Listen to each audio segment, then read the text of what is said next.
ঈদকে ঘিরে পাহাড়কন্যা বান্দরবান সেজেছে অপার সৌন্দর্যে। এবারের ঈদ উল ফিতর উপলক্ষে সাপ্তাহিক ছুটি ও সরকারি ছুটি মিলিয়ে 9 দিনের লম্বা ছুটিতে পাহাড়কন্যা বান্দরবনে বিপুল পরিমাণ পর্যটকের সমাগম ঘটেছে। প্রতিদিনই দেশের বিভিন্ন জেলা থেকে বিপুল সংখ্যক পর্যটকের সমাগম হয়েছে বান্দরবনে। বরাবরই ঈদে পর্যটকদের ভ্রমণের তালিকায় প্রথম স্থান পাচ্ছে মেঘলা, নীলাচল, নীলগিরি, শৈলপ্রপাত, চিম্বুক, নীলদিগন্ত। এছাড়া সম্প্রতি উন্মুক্ত হওয়া রোয়াংছড়ি উপজেলার দেবতাখুম পর্যটন স্পটেও পর্যটকদের আনাগোনা বেড়েছে। নীলাচল পর্যটন কেন্দ্রের টিকিট কাউন্টার ম্যানেজার জানান, এই পর্যন্ত 3000-এর অধিক টিকিট বিক্রি করেছেন।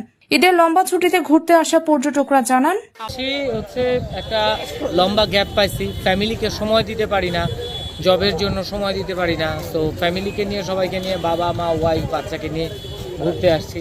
আর এই জায়গাটা তো এমনি অনেক পপুলার প্লাস ফ্যামিলিয়ার, কিন্তু অন্যান্য পপুলার জায়গা যেরকম যেতে যেতে মানুষ টায়ার্ড হয়ে যায়, এই জায়গাটা ওই রকম না, কারণ একেবারে নেচারের খুব কাছাকাছি, অনেকটা উপর থেকে একটা টোটাল ভিউ পাওয়া যায়, সানসেট, সানরাইজ সব কিছু এখান থেকে খুব ক্লিয়ারলি দেখা যায়।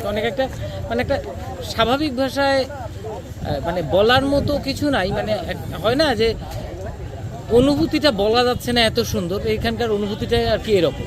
আমরা এখানে আসছি সেকেন্ড টাইম, ফার্স্ট টাইম খুবই ভালো লেগেছিল, এবারও ছিলাম ঈদ উপলক্ষে। আমার স্কুল বন্ধ, আমার মায়ের অফিস বন্ধ, আমার বাবার অফিস বন্ধ, সব জায়গায় যেহেতু ছুটি, ভাবলাম যে কোথাও একটা ঘুরেই আসি। সেজন্য আমরা ফুল ফ্যামিলি মিলে এসেছি, আমার ভাই আছে এখানে। আমরা আসলাম। বান্দরবানে না আসলে আসলে কেমন একটা ঈদ যাত্রাটা অপূর্ণই থাকে। পর্যটকরা সারাদিনের ক্লান্তি লাঘবের জন্য রাতের বেলায় আড্ডা জমাতে পারবেন সাঙ্গু নদীর ব্রিজ সংলগ্ন সেনাবাহিনীর পরিচালিত মেঘদূত ক্যান্টিনে, যেখানে আগত দর্শনার্থীদের জন্য রয়েছে খোলা আকাশের নিচে বসে বারবিকিউ উপভোগ করার ব্যবস্থা সহ উন্নত সব খাবার। ফটো পয়েন্টে বসে ছবি তুলে স্মরণীয় করে রাখতে পারবেন ঈদের বান্দরবান ভ্রমণের সব স্মৃতি। Desk report, Chattogram news.